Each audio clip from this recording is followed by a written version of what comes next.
All right, so good evening, everyone. Welcome to our Meet the Specialist session.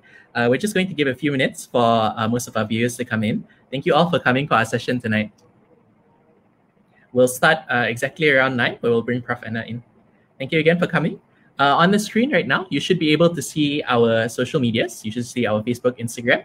Please follow our social medias to keep up to date with the programs we're having under MEDSOC. We also have an email subscription list. So you can scan the QR code if you unsubscribe, and you'll get the latest updates on the activities we have in the society. So all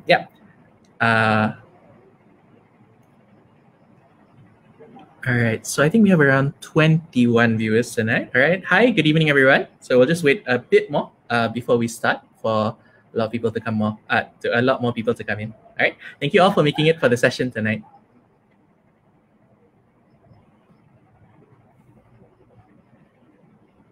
Feel free to also leave your comments in the comment section. If you have any questions for our speaker tonight, or if you just like to drop by and say hi, please do utilize the comment section.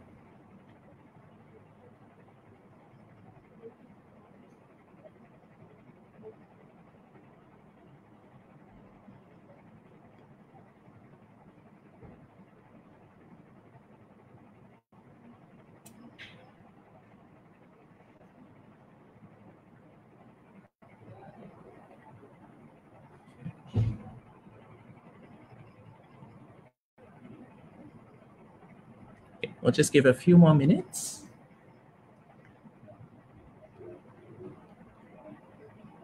All right, so good evening, everyone. My name is Mirza, and I'll be the host for tonight's Meet the Specialist session, episode 6 on pediatrics with our special guest, Professor Dr. Anna Marie, Dr. Nathan.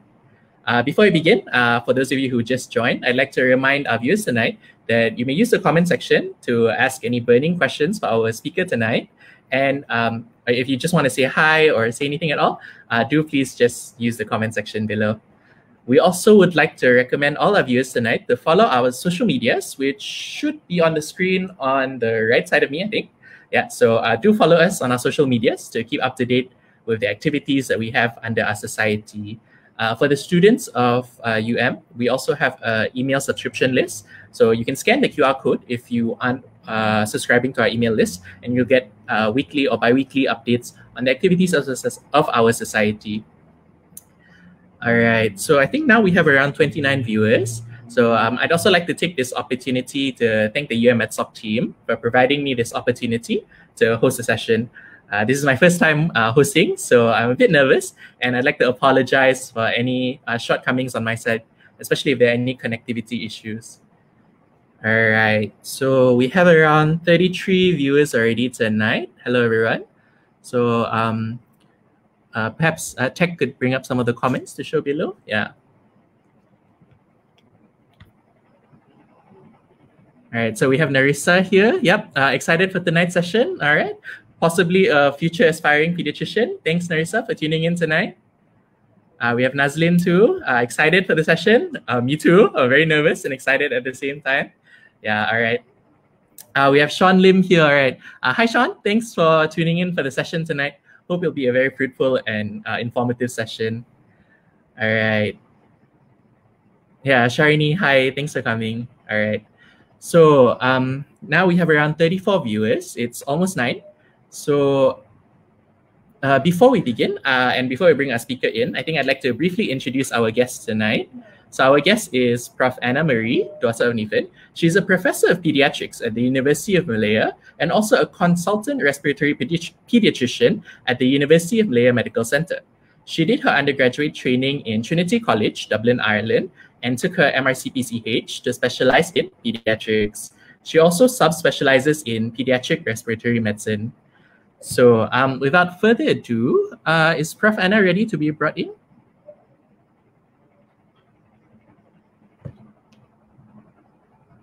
Hi, Prof. Can you hear me? I can hear you. Can you all hear me? Yeah, we can hear you loud and clear. Hi, Prof. How are you doing tonight? Okay, hi. I'm good. I'm good.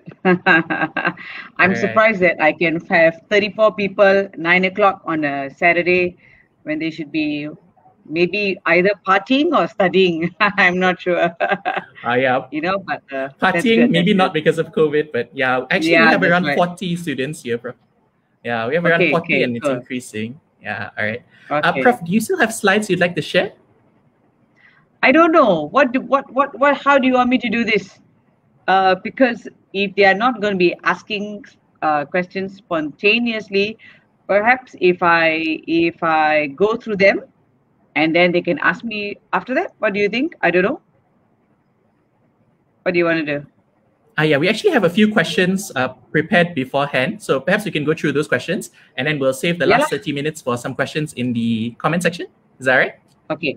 So the questions that I'll be going through in the slides, the questions that I'll be going through in the slides are the questions that you provided, or would they be separate? Different we can either share the slide or I have like some other simplified questions also because of the time constraint. Okay, Ken, no problem. You can start. All right. So perhaps to start, all right. So to start off our session, perhaps Prof, you could just briefly introduce yourself and tell us why you chose pediatrics.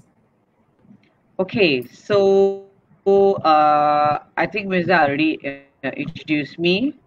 Yeah, I've been in this field for, I would say, already 20 years, and I never regret a day of it. I think the main reason is because when I was a medical student, I think I was good at it as well. But you know, you always choose something that you're good at. I think that's number one. I think number two is just so fun. I mean, I always laugh at the adult doctors and say that pediatrics is fun. You know, the adults are actually not so fun. Second of all, actually, it's pretty simple. It's not too complex. You know, if you've ever presented a pediatric case, the problem list is actually quite short. If you present an adult case, it's actually very complex, right? Third of all, I mean, you know, I think it's in you lah. So whether or not you enjoy it, if you enjoy it and you think you can handle it, then it's good. And I think important to know that actually children do get better faster as well. So, you know, and they get happier faster. So when they're well, they are happy, you are happy, everybody's happy, and they go home, as opposed to adult medicine. Okay. Yeah, I think I totally have to agree, Prof. In the pediatrics one, it's really nice to see the children smile when you talk to them, when you examine them. Yeah. All right. Yeah.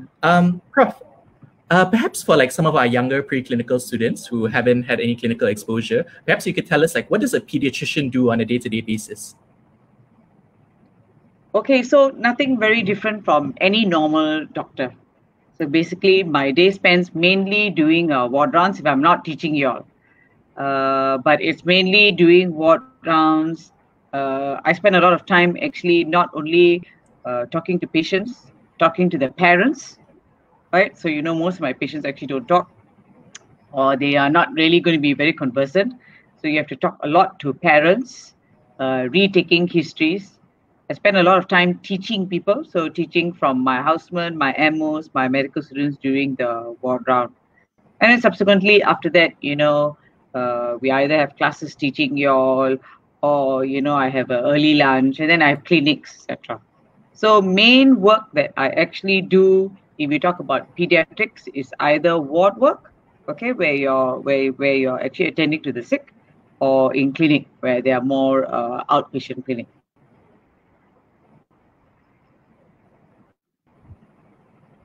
I see. So I would say, Prof, that the difference with pediatrics is you're really not really talking to, sometimes you're not talking to the patients, but their caregiver. So I feel like that's very different, and there's a different approach to that, right, Prof? Yeah. So I think that this is where you need a little bit of patience, because you're taking the history from the caregiver. But mind you, what is very good about talking to parents, they know their child. And when they have concerns, I think, you know, 99% of the time, they are actually concerned because there is actually a problem. So you have to be a little bit of a good listener. Actually, I'm not very patient, but, you know, but you have to be patient to listen to them. Sometimes the story goes a little bit windy, but then you have to be able to be alert and pick out what is important in their story. But you know, parents, like I told you, what is really great is parents actually know their child. So it makes life very easy, actually.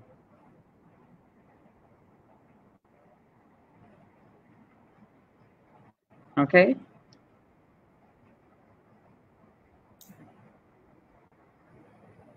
Yeah, I would agree. The history is usually very long from the parents, which is good for us, getting to know the patients. Yeah. All right. Yeah. You'll have to summarize. Yeah. Prof, perhaps the next question I'd like to ask is, let's say after medical school, what is... hello, Prof, can you hear me? Yeah, I lost you a little bit. Yeah, after medical school, yeah. Hello? Sorry. Yeah, so perhaps the next question we can go to is, after medical school, what's the pathway like for to become a pediatrician?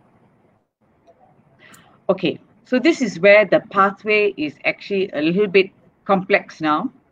And currently now we are actually in between changing between what we have now and what we are now calling is the integrated national curriculum.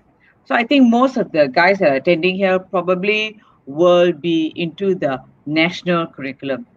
So the national curriculum will involve training either these doctors either from the university pathway or from the MRCP pathway. So if you want to become a pediatrician, you can either join the university as in the master's program, or you can still stay in the government, but you will be doing the MRCPCH exam. And now the government is trying to streamline it, meaning that these doctors who do the MRCPCH have actually some sort of formal teaching in the Ministry of Health. So this is actually the national curriculum, which I'm very sure at least by end of this year or by next year, they will be doing that. I see. So, Prof, the master's program is a 4-year program, correct? Correct me if I'm wrong. Yes? Yeah. Yeah, and the MRCP is a professional paper with 2 parts. Part A, which is more the theory paper, and Part 2, which is the actual clinical part of the exam. Yeah. So what the national curriculum wants to do is that they streamline it so that people cannot do the MRCP in 3 years, okay, and then come out to become a pediatrician. They are probably going to marry these two systems and come out with such that even during your MRCP stage, for you to say that you're a pediatrician, not only do you need to pass exams,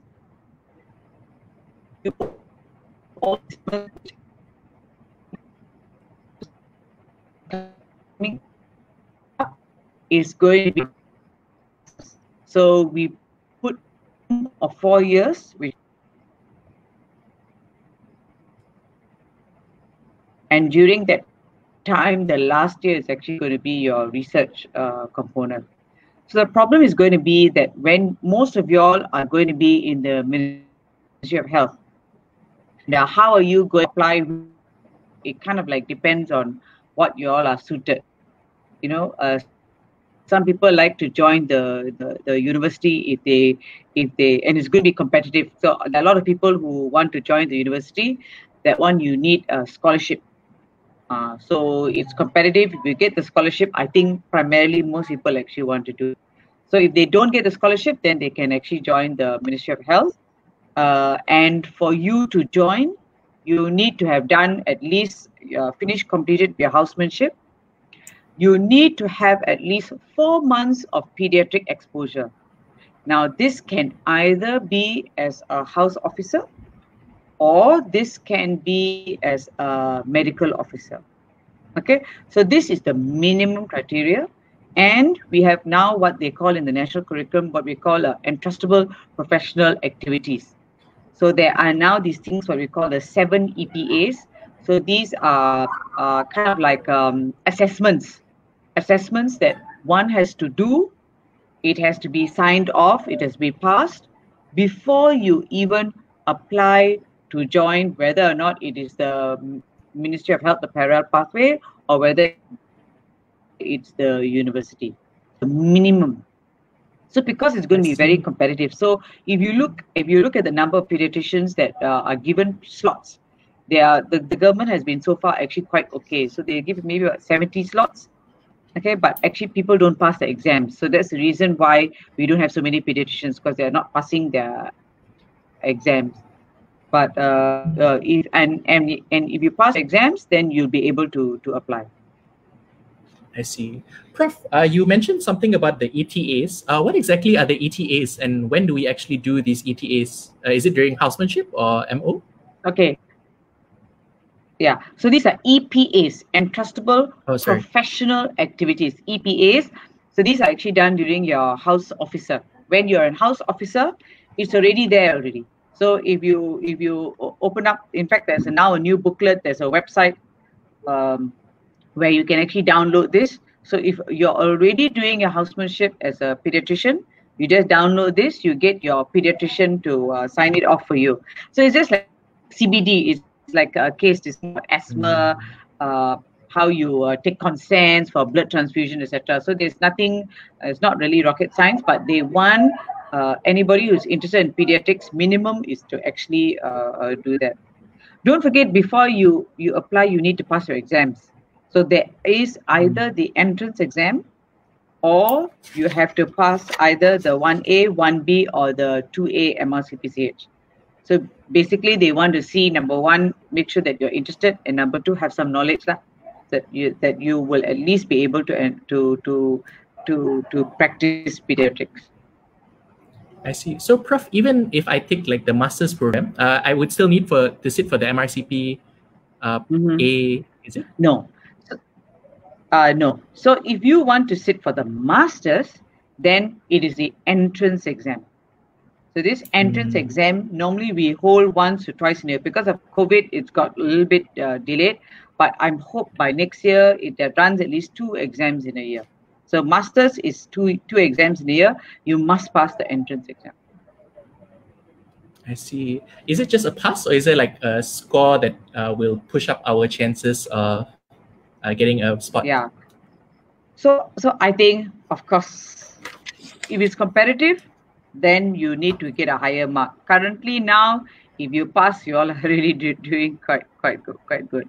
So I mean, the other things that, you know, if it becomes competitive, so this is the other things that we tell you all. So as medical students, if you really want to do pediatrics, or I mean, this is quite early. If you all think that you all want to do pediatrics now, maybe a little bit too early.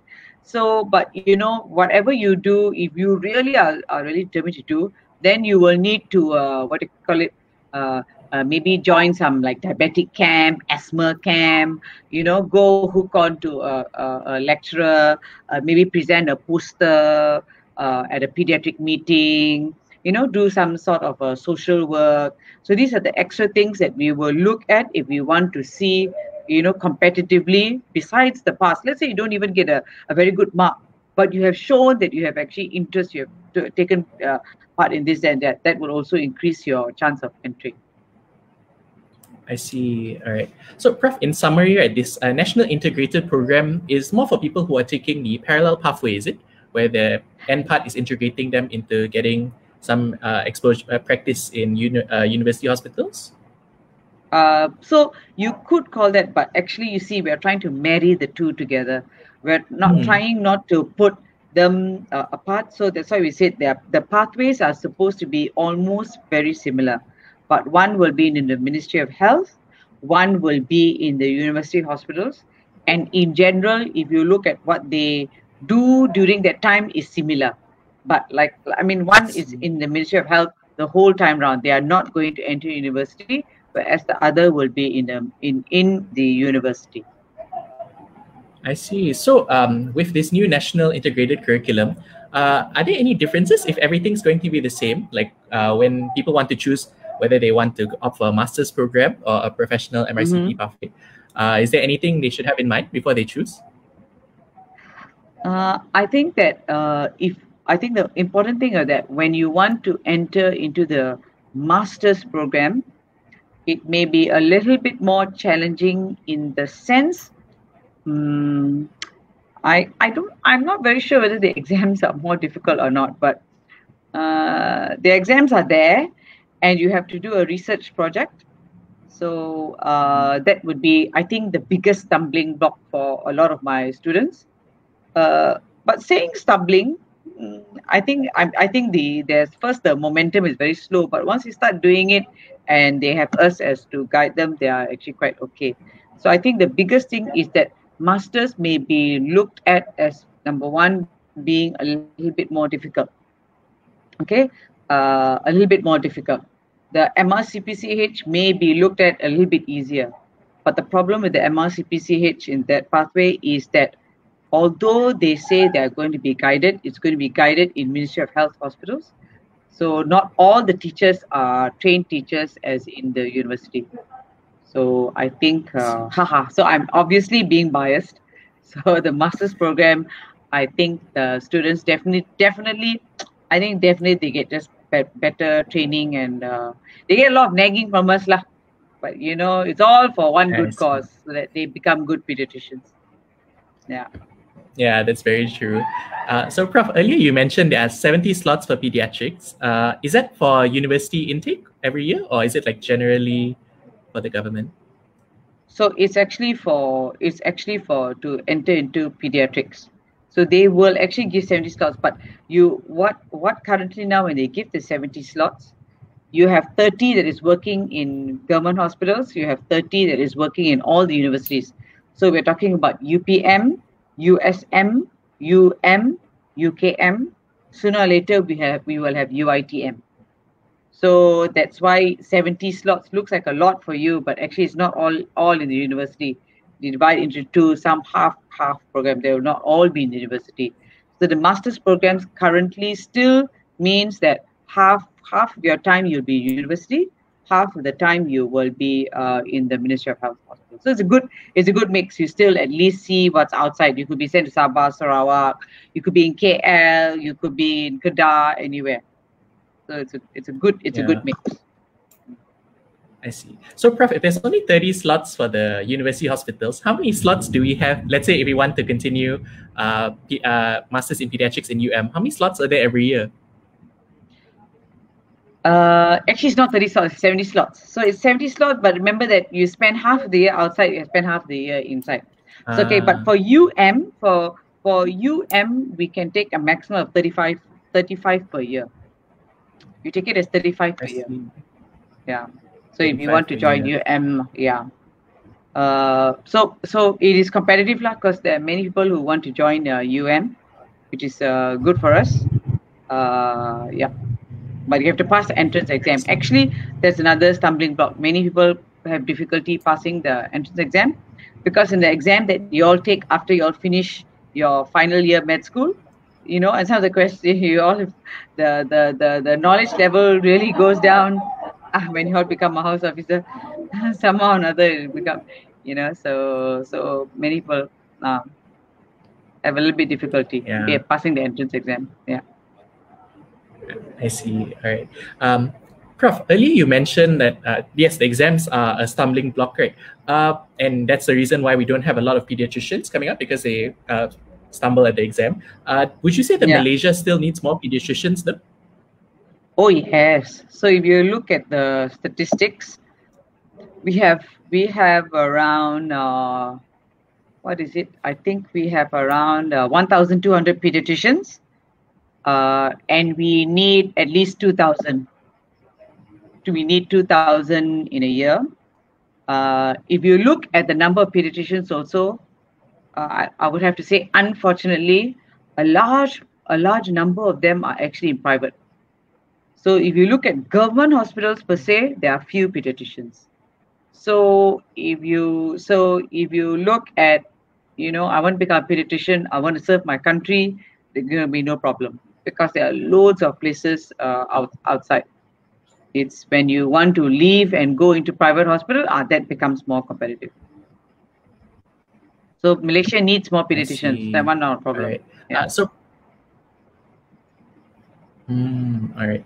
Okay. So, Prof, actually, you used to teach me back in our respiratory block before, and you're a sub-specialist in respiratory medicine, right? So, the question we'd like to ask is, how did you go about your subspecialty, and why did you choose respiratory medicine? Okay. So, when it comes to subspecialty, unfortunately, how to enter into subspecialty depends on what you want to do. And actually, what you need to do is you need to enter into a training center. So for me, life was a little bit easy because when I had already joined UM. So once I had already joined UM as a lecturer first, right, pediatrician lecturer, I just had to choose which one of my teachers I liked. So I like Prof. Jesse, I like Prof. Patrick, and I like the field of respiratory medicine. So I just followed them. And then it's just basically like a logbook. You have to do this, that, this, that, this, that.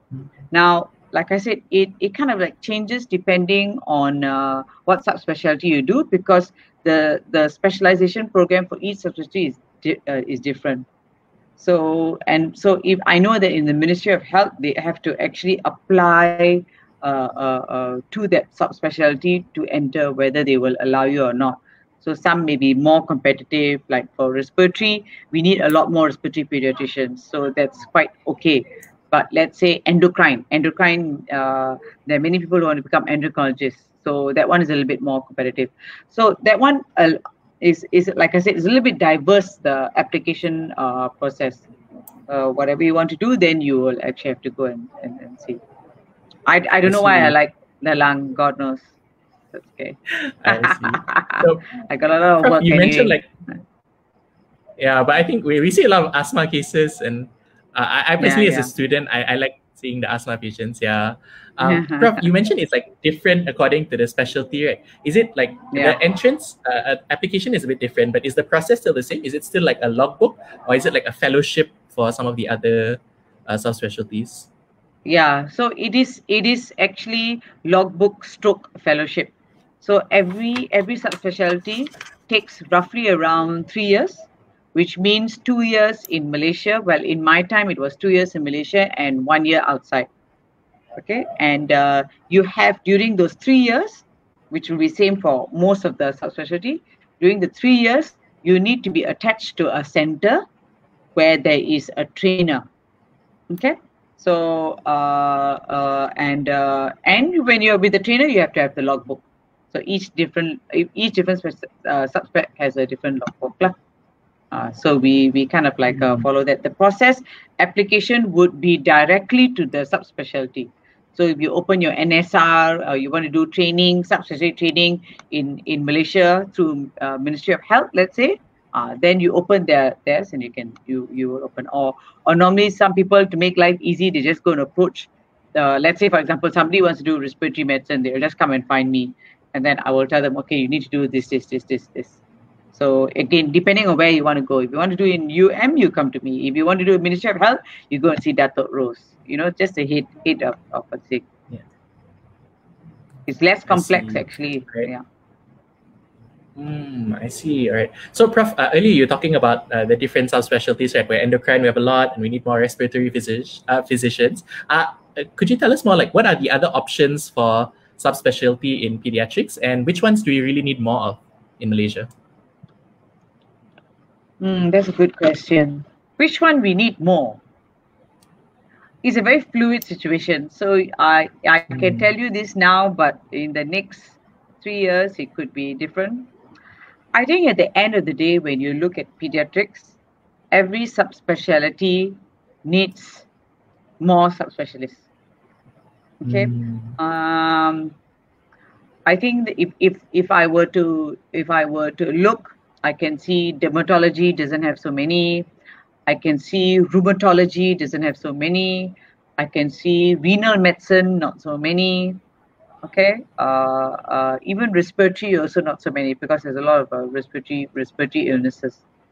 But yeah, so off the top of my head, also, you know, I can say maybe endocrine has a lot, but maybe gastroenterology. But like I said,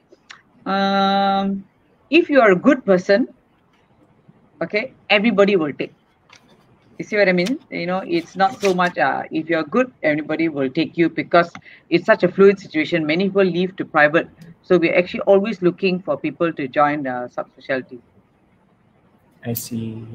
All right. So for our viewers tonight, so far we've talked about the pathways to becoming a pediatrician. So Prof. Anna has talked about the integrated national curriculum, where we have two pathways, which should be similar now coming in the next year. You have the university pathway where you can take the master's program, 4 years, or you take the professional paper, the MRCPCH, which has a part A and a part B. But with the new national integrated curriculum, both should be almost the same, with the MRCPCH now having like required practice at the Ministry of Health hospitals with your teachers there instead. Yeah. And if you're interested in taking this, there'll be more exams, of course, as you progress. So either is the MEDEX exam for your master's program, or the MRCP exam for your parallel pathway. And as Prof. Anna keeps mentioning, the exams are very tough. A lot of people tumble around there. And also it's very competitive. So there are a lot of things that you can do to sort of bolster your CV by joining like diabetic camps, asthma camps. And Prof, correct me if I'm wrong, we can even join these as medical students? Yes. In fact, I think you will have the time during a medical student to do this. You know, like when you all do your, you all have elective periods and stuff like that, right? So, you know, if you are interested in pediatrics, then you would want to do an elective posting, be it, you know, whether it's research or otherwise. I think that a lot of us look for research, especially in master's program. We are looking for people who are interested in research. So, you know, if you've presented a poster, done some research, that will really up the leverage. I see. So for our 3rd years and 4th years who have the electives, perhaps if you're interested in pediatrics, a research elective with our pediatricians, even in UMMC, I think that would be great towards your journey. Yeah. All right. Yeah. So, Prof, perhaps we can move on to the next question. Some of us are wondering, like, what's the work-life balance like as a pediatrician? I think it's all up to you. I think that time management, whether you're a pediatrician, whether you're a surgeon, whether you're a medical, it's actually all up to you. Pediatricians tend to be more meticulous. We tend to be more worried about our patient. So because of that, we tend to spend a lot more time with our patient than maybe others. I don't know lah. Maybe I shouldn't be saying this. But when you look at work-life balance, it's really up to you, your ability to time manage, putting what is important at this time point first, and then, you know, after you complete that, do the next, and it's just time management. Anything is possible. Everything is possible. Maybe today I cannot do this, but maybe tomorrow I can do something that is more fun. You know, today I have to go, be on call and I have to do this, so that's fine. Tomorrow I'm going to be post call. I can do this. You know, so I think that you just shouldn't be too worked up. But I think a lot of us who enjoy our job realize that the patient comes first. If you do this, you will be fine. Yeah, that's all I can say, because I really Yeah, I totally agree, Prof. I feel like time management, no matter where you are as a student, as a consultant or anything, it really gets you far, like you really tip top on your time management. But Prof, perhaps I'd like to ask, like, as a doctor who like always has to deal with families as a pediatrician, does that affect like how you see your family, or like how you talk to them or anything? I don't think so. I leave my work to the workplace. Yeah. So when I come back home, I always say my husband is very lucky, because he doesn't have to pay any pediatrician to see the children. The children don't need to see a pediatrician. He's seeing me. So I think there's the big benefit.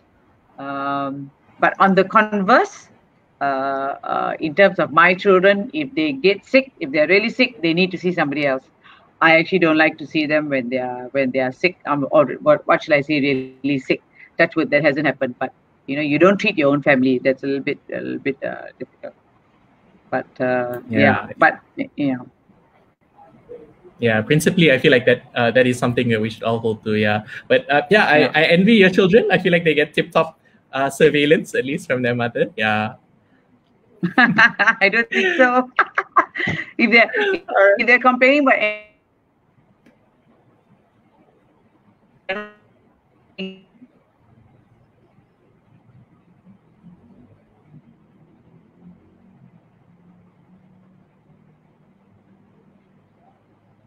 Hello, Prof. Can you hear Got me? you. Yeah, you lost. Yeah, we lost you for a while. Okay, Yeah, I can hear sorry, you now. the connection is quite bad. Yeah, the connection is quite bad here. Yeah, sorry, Prof. Yeah, I know. No problem. No problem. All right.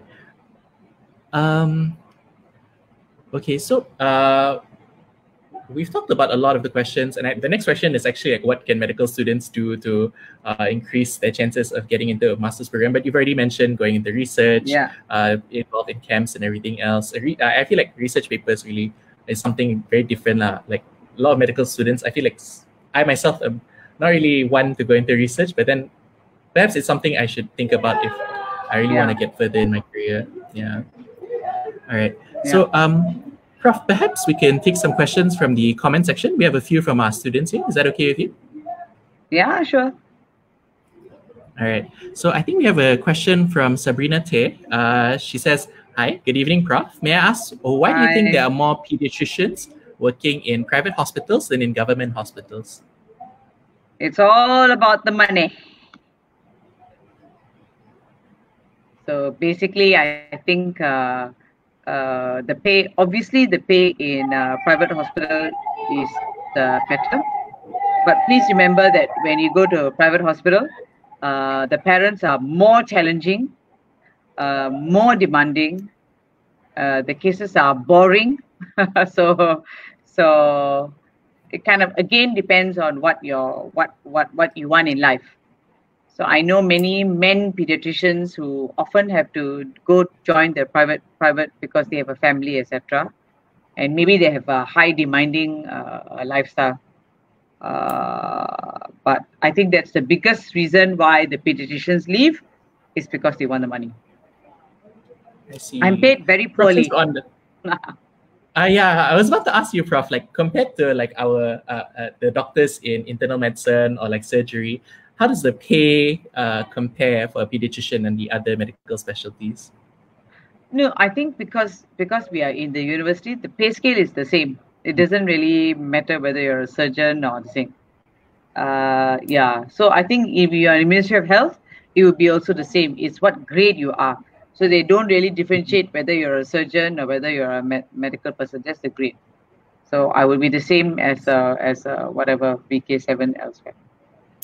Yeah, all right. So thank you. So Sabrina, I hope we've answered your question. It's mostly the pay with everything private. Yeah. It's always money, unfortunately. Yeah. All right. So we have another question here from Tan Chiang, who's a fourth-year medical student. So he says, greetings, Prof. Would like to get some insights from the ground on how much does the increasing air pollution play a role in pediatric respiratory diseases? I think, unfortunately, a lot. But I think our biggest problem is, number one, convincing the government, convincing the people, but quite a lot. I think a lot of modern diseases besides asthma, lung disease, does come from pollution. So I a lot. See. Bawa? Yeah, Prof, you were saying something? So if you had what shall I say? If you come from we are coming from a middle income country. If you come from high income country, then you will find more people doing this, that, and the other. But when we come from a low middle income and low income, people are just focusing. The government is just focusing on feeding the poor and trying to get. So this is the one of the biggest problems that we have. Yeah. I see. Yeah. So I feel like the government probably could do more to help with the growing problems of pollution and everything. But Prof, do you feel like we as perhaps pediatricians or future pediatricians play any role in sort of advocating this, especially seeing patients who are affected by pollution every day with pediatric respiratory diseases?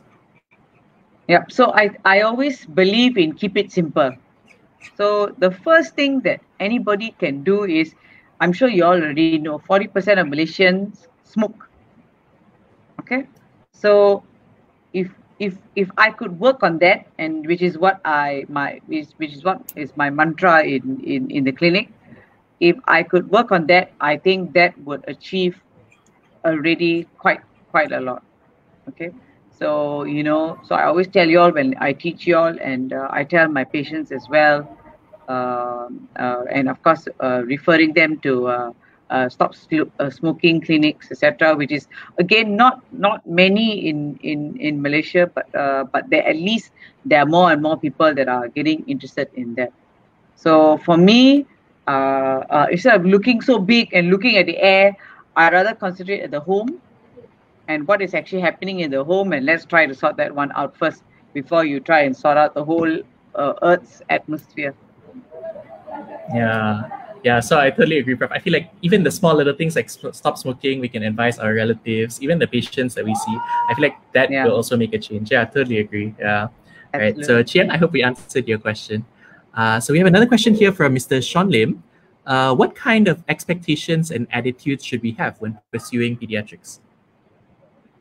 So I think number one, you must love children. Okay. You must be partially deaf. So when they're crying, you don't get so perturbed. You must be patient. You must be very observant. So a lot of diagnosing disease in pediatrics is not only good history taking patients, but this instinct, as well as ability, not instinct only to listen to certain catchphrases that patients tell you or parents tell you, as well as looking at the patient. So you don't need to be near the patient. You don't need to, sweep out your stethoscope. Sometimes, as I always say this, there's a lot of things that you can gather from just observing your patient. So in pediatrics, a lot of it is observational skills, a lot of EQ. So when I mean by EQ, you're talking about, again, relating to parents, relating to patients, best out. You need to be meticulous. You need to have the patient before anything else, because when you talk about a child, we don't like deaths in children. In the adult ward, you can have people dying, but we don't like to hear deaths in pediatrics, and they heal very well. So by right, they shouldn't be dying. So it's only if you make mistakes. So that's why you need to be meticulous. You need to have good instincts. You need to listen to the parents. Okay, you need to listen to the parents. You need to be committed to your job, and you need to just enjoy it. And I think most people enjoy. You need to, maybe you need to be a bit childish as well. I think all of us, if you see all of us pediatricians, we're always very happy and a little bit childish, I think. Because you need to relate to your patients, and your patients also make you happy, and actually most of us are actually quite happy most of the time. Yeah. All right. So as Prof mentioned, there are a lot of things. Being observant, calm. I feel like observation is the main thing, because most the pediatric patients can't talk. So it really depends on what we really can see, hear, and pick up on these small little cues. So if you're really observant, calm, you have this instinct inside you, perhaps pediatrics is for you, Sean. Yep. All right. So thank you, Sean, for the question. Let's take another one from our president, Ms. Chui Jin. So good evening, Prof. May I ask, what is the hardest part about you have to deal with when being a pediatrician? Two things. Parents are difficult. So I think gone are those days whereby I had the parent that just listens to me and says, "Boleh buat, doctor, boleh buat." I think now no more. So all of them are consulting Google Doctor, and so this is the difficult bit. So as a pediatrician, I will listen, and I will try to go halfway. I'll meet them halfway, because I think that if you stand in your own ground and say, "No, I think this is right. This is right," they will say you're not listening to them. So I find that a lot of the time I need to say, "Okay, I will do it this way, your way, but I need to do some things this way." At the same time, I believe in being firm, because after all, we are the ones that are trained, and so even though the parent may have a wrong perception, You have to find different ways of convincing them that what you are actually saying is correct. And a lot of the time, the parent is convinced that you are the right doctor. Is if you see the patient, you spend time talking to them, you examine the patient, so then they see that, okay, this doctor is making all the decisions because they've done the right steps. You know, if you come and see the patient once a week, you come in and you say, I want to do this, the parent actually is not going to trust you. But if they see you twice in a day, and then they see you that you're so concerned, someone other they will actually change. So you need to instill confidence. The parent needs to be confident in you. So I think that's one of the hardest things. Of course, everything in a pediatric patient is small, from line setting to intubation to everything is small. So that's a skill that we learn slowly but surely. But you know, there are many people, especially in our setting, many people who can help you to overcome these problems. But I think these are the two things. Number one, procedures are difficult to do in children, but the more you do, the better you become. And the second thing is talking to parents nowadays, not so easy. I see. Yeah. So CJ, a quick answer to your question. Parents, now with more people being aware, with medical information being everywhere on the internet, be it fake or true, so we really have to equip ourselves with the skill set to sort of address these concerns and really like make them believe that we know what's right, but at the same time we understand where you're coming from, and there's like a middle ground that we really have to come to. And the procedures, of course, with kids being small. So Prof, in that case, would you say that people with like big hands like myself would be disadvantaged in this sort of no. I tell things, big hands, small hands, doesn't matter. You just have to be skilled. I see, and that comes with practice. Yeah, absolutely. Yeah. You cannot run away from practice, from seeing your patient. That's where you gain the most knowledge, actually. I see. All right. Thanks, Prof. And thanks, CJ, for the question. Let's move on to another one. So the next question is from Ethan Lim. So he says, greetings, Prof. When applying for housemanship, are there any hospitals you would say give better exposure of cases? That's the first question. And he's also heard that if you specialize on the respiratory side, how did you weigh going into which specialty prior to pursuing it? I think you answered earlier that it's based on your tutor, right? Your mentors. It was much easier in the university side. So perhaps you could answer the first question, bro. When applying for hospital, are there hospitals that are... So you know, there are pros and cons. When you go to peripheral Ministry of Health hospitals, Sabah, Sarawak, you see a vast number of cases. Okay, but the problem is the smaller hospitals don't have many subspecialties and tertiary care. So what you end up doing is you see many florid cases, such nice cases, but you may not end up diagnosing them. You may not end up following them up, etc. So yes, I can see the signs, but what did they really have, etc. We are really not sure. So you need to have like a double exposure. You need in a place where there's a tertiary center, so you know actually I can do this. So you can follow through and you can see what the diagnosis is. But at the same time as well, it is actually good to have exposure in smaller hospitals where you also realize, oh, I'm limited, I cannot do this, but what else am I going to use to diagnose this problem? So you need kind of two. So many of y'all, if y'all are from UM, I know Prof. Lucy will tell y'all, actually go outside. Actually, that some of us do believe, or we do recommend that at least you spend some couple of months, if not a year or two, outside in a different hospital, outside from the UM exposure. Okay, like I said, the only downside is that if you don't improve yourself while you're there, meaning that you don't read, or you just take face value of whatever you see, then you're going to lose out, because then you don't have the advantage of your friends who stayed back in the tertiary center and know what can actually be done. So it's kind of like a two-way thing. If you're very independent, you can work alone. It's actually good to be outside, in an outside hospital for a certain period of time before you come in. But when you're outside, please make sure that you're doing something to improve yourself. Because when you want to come back again, you know, it's a lot of your own self-work that is going to take you to enter the program. You know, whereas if you're in UM, there's a little bit more, what shall I say, spoon feeding, and you know, people help you along, lah. Yeah.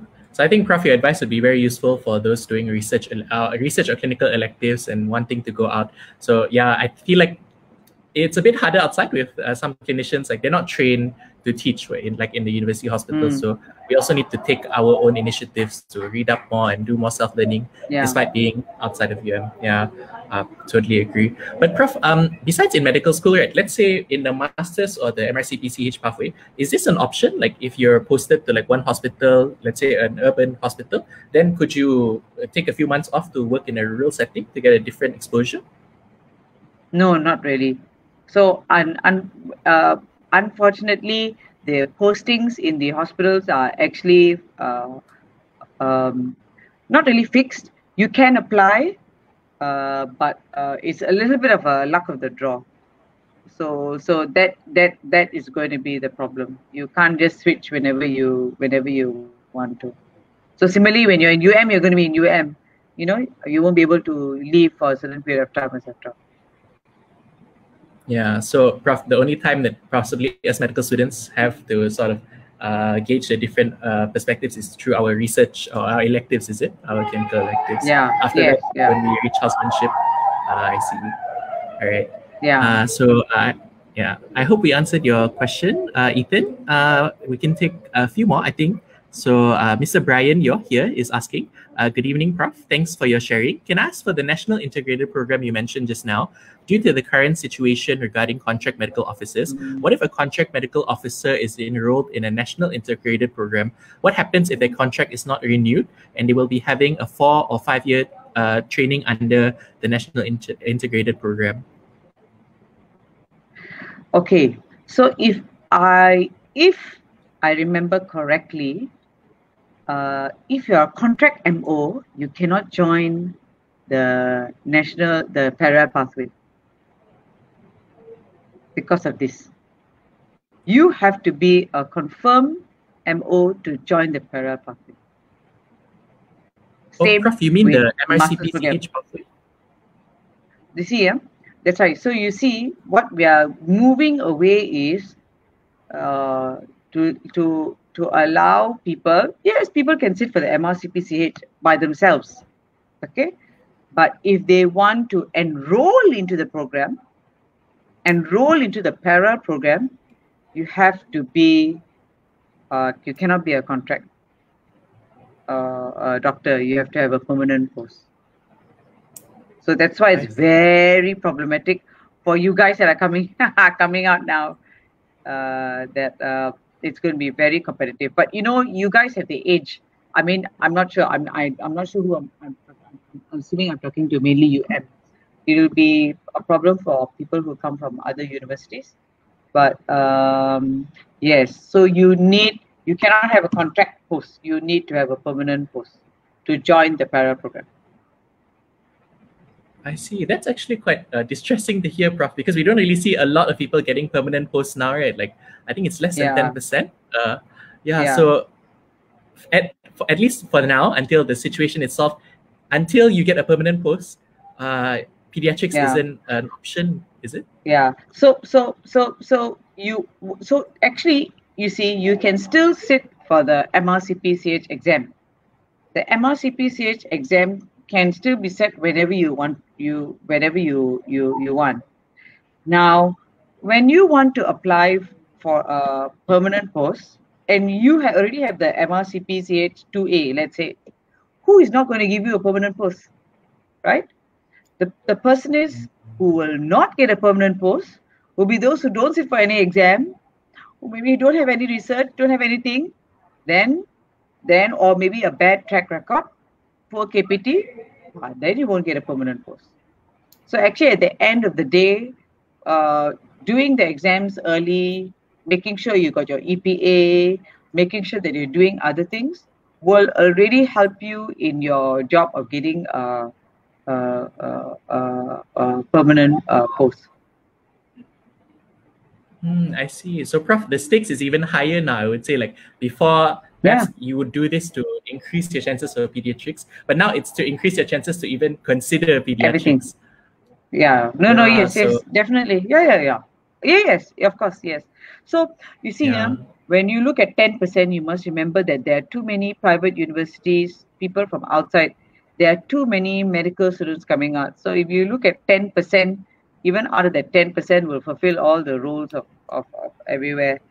But like I said, this is a little bit fluid situation because the government ruling has not really been fixed as yet, because I think that they too are also, this permanent HO and etc. or contract HO is also still very fluid. I think maybe in a couple of years, even this, so like this national curriculum I'm telling you about is in the works, in the pipe works, but not spilled out yet, not rolled out yet. But we expect it to be rolled out next year, but maybe next year when I give you the talk, I may be talking about something else. It's supposed to come out, but let's see what happens. So like I said, as medical students, you do your research, you join your camps, you be a good boy. After you finish in housemanship, try to do all your exams. If you do all those minimum simple things, that already when the time comes, even if the rules and regulation, you are already far above others. You will get whatever you need, right? I see. Yeah, it was really important for us to do everything that you said, Prof. I feel like that, especially Brian has just raised the point that it's not actually 10%, it's actually 3%, which is even much less than what we're expecting. Yeah, so the situation is a bit sad, but there are things that we can do even now in medical school. So I think at the end of the day, it really is the effort that we want. If we really want it, we really have to work for it now, especially with competition, more medical students, more medical graduates and everything. I see. All right. So, Prof, I don't see any other additional questions. So perhaps we have one last question that maybe we can end the session on. So this is from a final year student, Indra. So Indra says, "Hi, Prof. Is there any advice, or perhaps in this case, last words you have for future aspiring pediatricians?" You just have to enjoy your job. That's all. If you enjoy your job, you will. If you enjoy doing it, if you really enjoy doing it, you will give your heart and soul. And I always say 200%. And it's not difficult to enjoy pediatrics. If you enjoy children, you enjoy seeing them smile, laugh. They're all so cute. I can't imagine anybody not liking pediatrics. Sorry. They're all so scared by the crying child. But really, they cry only when they are sick. So if the child cries, the child is sick. So you already know that they're sick. So, most times they are all very cute. So, it's not as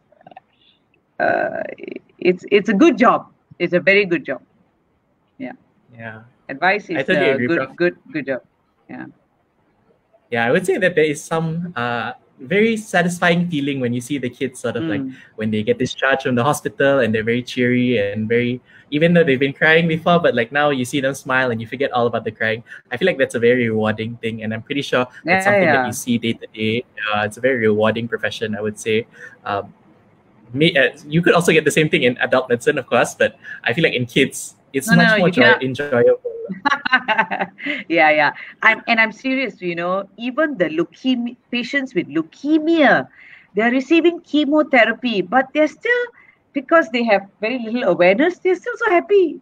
It's amazing, and the cure rates for most of the disease are high, so the patients get well. So it's a no-brainer. Everyone should become a pediatrician. I see. Prof, actually, now that you mentioned like leukemia and that sort of thing, perhaps one thing that a lot of people have in mind is, though young kids have high survival rates and everything, but when you do see a kid who unfortunately passes away, how does it affect you as a pediatrician? I think we see death, For us, it's still very unusual. And I see deaths in two different scenarios. One scenario would be where we've been trying and trying and trying and trying, and we ourselves feel that doing more is causing more harm. So in that scenario, I think we are, and during those times, we have been talking to the parent and coming to terms with what needs to be done. So a lot of the time in those scenarios, actually, we're probably relieved that the child has actually gone, because we want to stop the poking and the prodding and doing all of these unnecessary things, which is only causing more hurt than good. Of course, the child that comes in and suddenly dies is for us always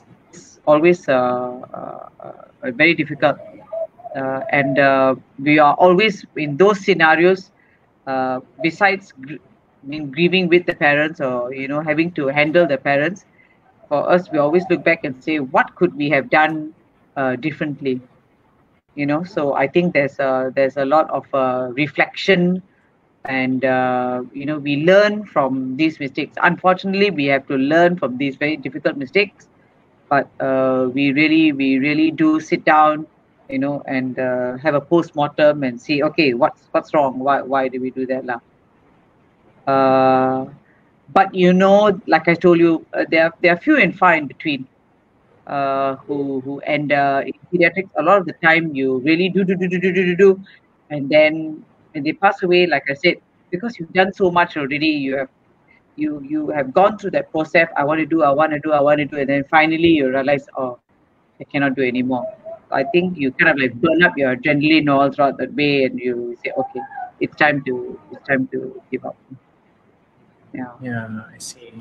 I think this is also like another issue with people who they come in wanting to do pediatrics because they like kids. But I feel like a lot of people, when they do see like situations like this, kids who are very, very sick, and unfortunately sometimes when there's a death of a young child, then they rethink, is this really something I can cope with? Do you see a lot, like when you were training also, Prof, was this an issue amongst people aspiring pediatricians? Not really, I think, because after a while, even if you're going to do medicine, if you're going to do anything, if you're going to do adult medicine, you're going to do surgery, death is something that you always see. And I think death in a doctor, everybody sees, maybe except if you're doing radiology or something, I don't know, but you're going to see death. I think that this is something that we have learned. So I think that death is easier for us to accept if we have done all that we have done. Death becomes very difficult if we have done the mistake or we haven't done enough. So to ensure, so just make sure that whatever you do, you have done your level best, I think, and that's how we cope. I see. So, like Prof, throughout this whole talk, I feel like we've talked about effort into getting into pediatrics and everything. Even in practice, the effort is really what matters at the end. When you manage a patient, you really have to give not just 100%, but I feel like 1,000%. In situations like this, it would be very, at least you won't feel so guilty, I would say. So you try your best. If your best wasn't enough, you can learn for the future. Yeah, I see. Yeah. All right. So, Prof, I don't think we have any other questions. Okay. And you've already said your last words also. Is there anything else you'd like to share with our viewers here tonight? Nothing much. I think I've said most of it. But like I said, pediatrics is actually easy. It's fun. And it's a very rewarding job. Very rewarding job. And it's easy. Okay. So looking after your patient and doing your best, and seeing the smiles of a parent, talking to the children is so much fun and so nice. So anyone who's aspiring to be a pediatrician, you're on the right path. But you just got to work hard, and you got to be meticulous. Okay, the small things count. As a small child, the small things count. But small things are also the simple things. The simple things actually go a long way. Yeah, that's it. All right, thank you for the words, Prof. Yeah, pediatrics in three words, you would say it's simple, it's easier, it's easier than adult medicine, it's fun and rewarding. I think rewarding is really something that you see in pediatrics. All right. So, Prof, thank you for coming for the session tonight. We really appreciate on sharing. I mean, I personally, when I was taught by you in first year, I that was actually when I first considered like, pediatrics may be the thing for me. And as I progressed, went through my pediatric course, after our talk tonight, I feel like it's more and more something that I really like to do. So I think after this, me and some of my friends, we have to work a bit harder. So hopefully in the future, we be someone like you. We see you again. So absolutely. Right, so that concludes our Meet the Specialist session for tonight. Thank you, Prof, for coming. So to our viewers tonight, I hope you had a great session tonight. So on our screen, you should be able to see the feedback form. So we encourage our viewers to fill in the feedback form so that in future sessions, we can improve on our Meet the Specialist session. Also, I'd like to also take this opportunity to let you all know that next Thursday, we'll be inviting our Deputy Dean of Undergraduate, Prof. Dr. Yang Farida, to talk about specializing in radiology.